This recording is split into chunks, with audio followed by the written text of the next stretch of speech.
Bismillahirrahmanirrahim. Assalamualaikum warahmatullahi wabarakatuh. Waalaikumsalam warahmatullahi wabarakatuh. Perkenalkan, nama saya Muhammad Fahmi Segian, NIM 0201202051 dari kelas HKI 5B, Prodi Ahwalus Sahsiyah atau Hukum Keluarga Islam, Fakultas Syariah dan Hukum, mahasiswa dari Universitas Islam Negeri Sumatera Utara. Di sini saya akan mempresentasikan makalah dari saya. Video ini dibuat guna memenuhi tugas akhir dari mata kuliah Mediasi Hukum Keluarga yang dosen pengampunya adalah Bapak Khairul Mukti Ramli. Itulah mediator dan skillnya. Latar belakang: dalam kehidupan rumah tangga sering kita jumpai suami dan istri mengeluh dan mengadu kepada orang lain ataupun kepada keluarganya akibat karena tidak terpenuhinya hak yang harus diperoleh atau tidak dilaksanakannya kewajiban dari salah satu pihak, atau karena alasan lain yang dapat berakibat timbulnya suatu perselisihan di antara keduanya. Dan tidak mustahil dari perselisihan itu akan berlanjut pada putusnya ikatan perkawinan yang biasa kita sebut perceraian. Salah satu alasan atau sebab dimungkinkannya perceraian ialah terjadinya perselisihan atau persengketaan yang berlarut-larut antara suami dan istri. Namun, jauh sebelumnya, dalam Al-Quran Surat An-Nisa ayat 35, Allah Subhanahu wa Ta'ala telah memerintahkan bahwa jika dikhawatirkan ada persengketaan antara keduanya, antara suami dan istri, maka kirimlah seorang hakim atau mediator dari keluarga laki-laki dan seorang hakam dari keluarga perempuan.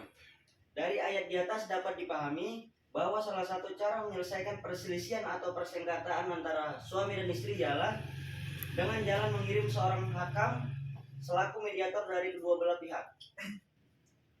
Mediasi adalah salah satu cara penyelesaian sengketa non-litigasi, yaitu penyelesaian yang dilakukan di luar jalur pengadilan. Namun tidak selamanya proses penyelesaian sengketa secara mediasi murni ditempuh di luar jalur pengadilan.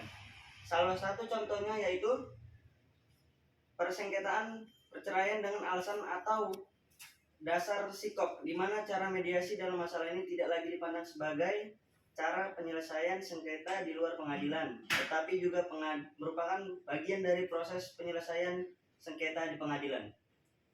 Olehnya dalam kajian ini penulis akan mencoba melihat serta membahas sejauh mana peran dan wewenang mediator dalam ikut membantu menyelesaikan sengketa perceraian di pengadilan atas dasar sikop. Pengertian mediator. Mediator dalam Islam disebut dengan hakim atau hakam. Hakam ialah seorang utusan atau delegasi dari pihak yang bersengketa, suami dan istri, yang dilibatkan dalam penyelesaian sengketa antara keduanya. Tetapi dalam kondisi tertentu, majelis hakim dapat mengangkat hakam yang bukan dari pihak keluarga para pihak. Di antaranya yang berasal dari hakim mediator yang sudah ditetapkan oleh lembaga tahkim. Landasan hukum memperbolehkan perdamaian antara lain terdapat dalam Quran Surat An-Nisa ayat 35 yang artinya, dan jika kamu khawatir terjadi persengketaan antara keduanya, maka kirimlah seorang juru damai dari keluarga laki-laki dan seorang juru damai dari keluarga perempuan. Jika keduanya bermaksud mengadakan perbaikan, niscaya Allah memberi taufik kepada suami istri itu. Sungguh Allah Maha Teliti, Maha Mengenal. Pada ayat lalu telah diterangkan bagaimana tindakan yang mesti dilakukan kalau terjadi di pihak istri. Andai kata tindakan tersebut tidak memberikan manfaat dan dikhawatirkan akan terjadi perpecahan atau sikap di antara kedua suami istri itu yang sampai melanggar batas-batas yang ditetapkan Allah. Hal ini dapat diperbaiki dengan jalan mediasi atau tahkim. Suami boleh mengutus seorang hakam dan istri pula boleh mengutus seorang hakam yang mewakili masing-masingnya, yang mengetahui dengan baik perihal suami istri itu. Jika tidak ada dari kaum keluarga masing-masing, boleh diambil dari orang lain. Kedua, hakam yang telah ditunjuk itu bekerja untuk memperbaiki keadaan suami istri, supaya yang keruh menjadi jernih dan yang retak tidak menjadi pecah.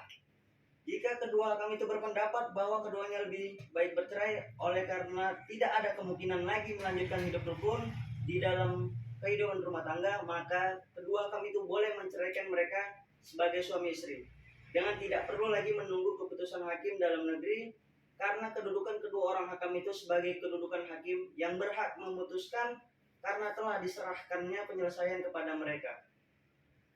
Menurut Noel Jo Colson dan Morteza Matahari, hakam dipilih dari keluarga suami dan istri. Satu orang dari pihak keluarga suami dan satu orang dari pihak keluarga istri, dengan persyaratan jujur dan dapat dipercaya.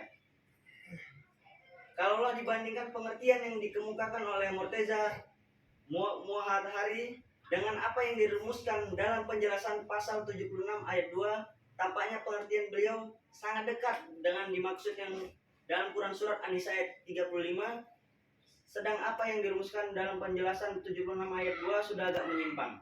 Hakam yang dimaksudkan dalam Al-Quran terdiri dari dua orang yang diambil atau dipilih masing-masing dari satu dari kedua belah pihak.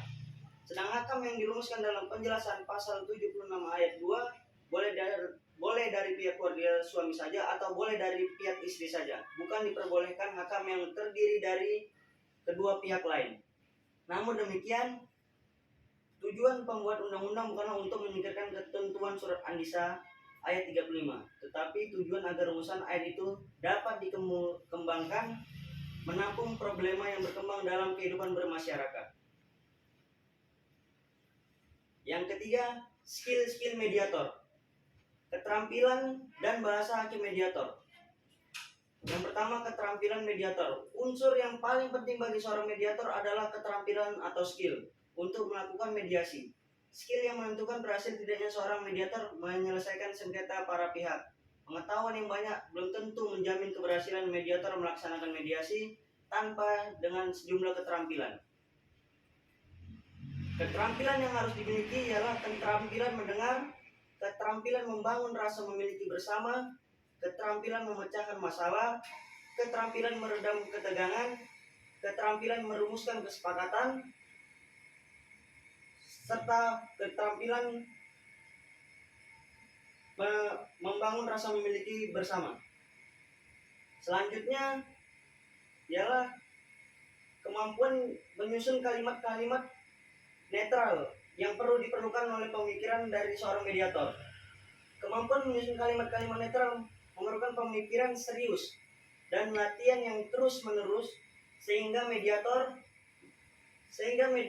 peka dan cepat tanggap untuk melakukan penyesuaian kalimat tersebut.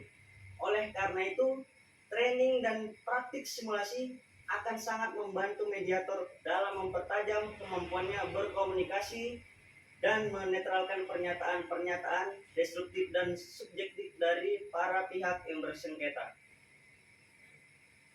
Kemudian yang terakhir ialah kesimpulan dari